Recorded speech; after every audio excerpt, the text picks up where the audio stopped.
Hey everybody, this is Modern Refugee. Propane is one of my backup fuel sources.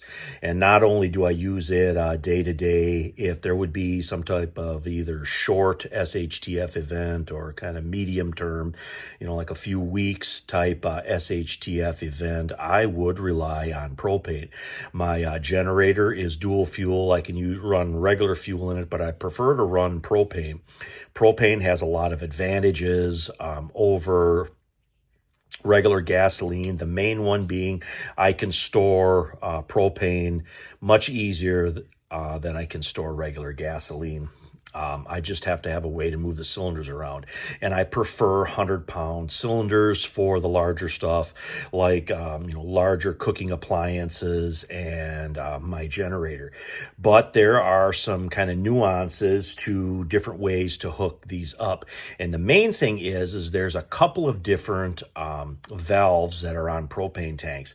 An OPD valve is the valve that's on 20-pound grill tanks, and on 30 and 40 pounders now. They switched that over a few years ago. I'll show you what one of those look like. That triangle right there, that's an OPD valve. That is an overfill protection device valve. That tank can't be overfilled. But there are other tanks out there in the wide world. There are 100-pounders that don't have that valve on, and there are stuff like high-low tanks, again, that have a different valve on them.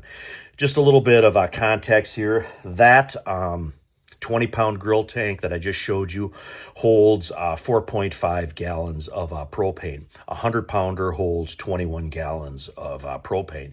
So there's quite a bit of difference between a 20-pounder and a 100-pounder. Now, the new grill tanks have this type of valve on them. You can see there it's got a male end that's threaded. The 100-pounders have the old style valve on that things are threaded into. And that means there are two different hookups for using those tanks. This is the old style here. This is actually on one of my freestanding burners here. This is the burner from a turkey fryer. Old turkey fryer burners are awesome. I can on these, I can cook on these, I can dye stuff on these. These are awesome. Whenever I find one of these at a garage sale or in a junk pile or whatever, I'll pull one out and I'll rebuild it. And I have probably 3-4 of these right now. And I guess the main off-grid SHTF reason I would use these for is hot water bath canning. So if I'd want to can something hot water bath style, I would use this burner outside with my propane. But they have this type of valve on them, or this type of hookup on them. So this threads in to the tank. It doesn't thread over like the new modern grills are, and this is the hookup for that. So now you get into it, you might have an appliance and you don't have the right tank, or you're scavenging after SHTF and you only got certain tanks or whatever. Well, there's a couple different ways you can get some pretty inexpensive hookups, and you can make whatever valve or whatever hookup that you need to use the tank that you have. And this guy right here is one of them. I don't really know what they call these, but what it is it's a female end that takes these small 1-pound bottles. This one's empty for demo purposes, but then it has the large threaded portion. This is the same hookup that is on the new tanks like I just showed you. So if you have a collar like this, you can thread that on. And this is the same kind of collar that's on large new appliances, stuff like, brand new propane grills. So then technically you can hook one of these bottles up to this, and you can run a large appliance for a short period of time on a 1-pound bottle.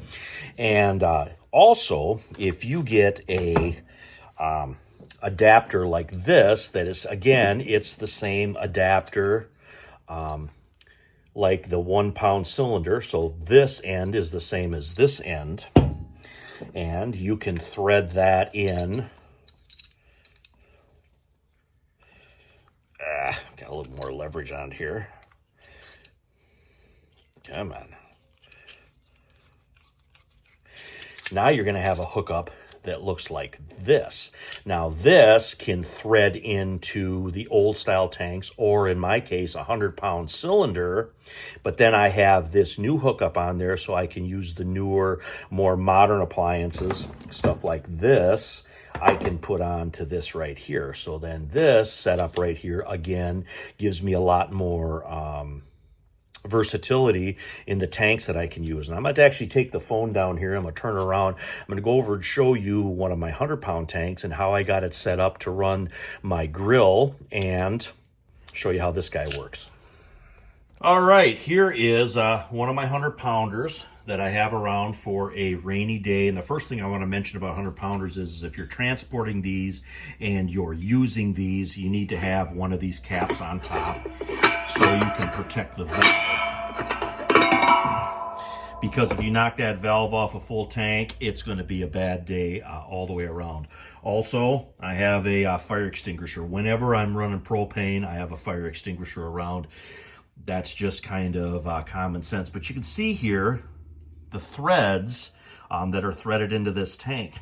That is a problem with the new hookups that I showed you there. I don't know if it'll reach over here, but this is a grill hookup that I have for my regular grill that we use all the time. You can see there, that's the same as what was on that other hose.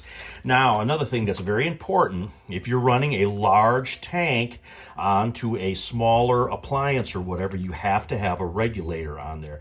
And these little gray discs are the regulators that regulate the high pressure propane out of these big tanks. But you can see, you know, these aren't compatible. Now I'm going to show you something with a little homemade adapter that I have here. So this is the adapter that I put together for you guys, and propane, when it's threaded in, is a reverse thread. So keep that in mind when you're threading that stuff in. And there you go. Now I have a hookup on this 100-pounder that I can run my regulator. I can screw that on there, and my grill or whatever my large appliance is, my burner over there, if I'd want a can or whatever, I can run that off of a 100-pounder, as well as my other 20-pound cylinders. Anyway, I wanted to show that to you here, guys. I'm going to go over there on the bench and give you a little bit of a wrap-up. All right, guys, I hope you kind of enjoyed that, what I showed you over there on those 100-pounders. One thing with 100-pounders, they're very heavy when they're filled up. And to move them around, I've actually repurposed a old appliance cart, and I have a rack there that I can slide the appliance cart under the 100-pounder, strap it down, and now I can just move that wherever I need it to be. So if I'm taking my generator over to somebody else's house or whatever, or I need to run that 100-pounder, let's say on a big cooking setup, so I have like 20 people that I got to feed and I want to run like a large griddle or something, I can just wheel that 100-pounder wherever I need it. But you can take that adapter, like I showed you here on these small cylinders. Now I can take this hookup off of one of my different hoses that I have here. Now I got a little bit of a hose on this that I can go hook up to whatever appliance that I need. If for some reason I need more length or I can't get that hookup in there. So you can see there's just a bunch of different hookups that you can do with these $20 adapters. And there's other things too. I mean, there are adapters that can go on high-low tanks, and what they are is basically they're the opposite of this. They're the female of this that can screw onto a high-low tank, and then the other end is this end. So then if you had one of those setups, you could take a high-low tank and you could run a grill off a high-low tank, or one of the other, appliances. If you had, something like this, you could run that into the interior portion, because that's threaded into something like that as well. So there's many different ways that you can run this stuff. Another thing too I wanted to mention, I said this in another video too, but I'm figuring it's worth mentioning again. This is a number 8 O-ring here. let you guys see that, get that focused in there so you can pause it. This O-ring is the O-ring that is on these hookups right here, on these soft nose hookups. So it's always good if you have propane appliances to have a few of these O-rings around too, because these do get brittle and they do wear out. Anyway, I'm going to show you these guys here.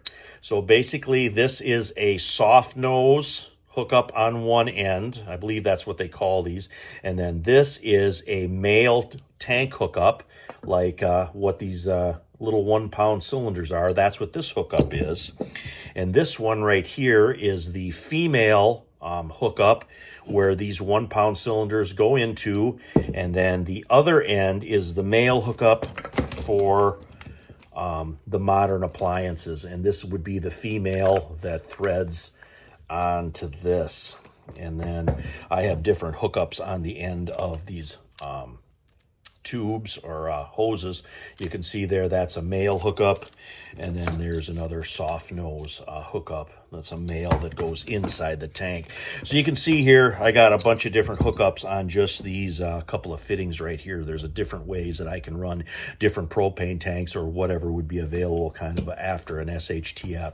But remember, if you're using a big tank, always make sure you have some kind of regulator. Like this is a regulator right here where the knob is right on it. But a lot of times you'll just have this gray disc on the hose itself, and then the control of the gas is some other place, like on the front of a grill or whatever. So if you're running a large tank like a 100-pounder, you always want to make sure you have a regulator on it. But anyway, just some propane information here. Like I said, you guys can pause this and stop it so you can look at the different fittings and hookups and stuff that I got here. So if you guys want to try to match some of that up and keep that with your propane stuff that you got at home. Anyway, it's Modern Refugee. Appreciate all my subscribers out there. Hope you guys always get some information, some entertainment out of my videos here. Just showing you guys some different techniques with my favorite backup fuel, propane. You guys take care.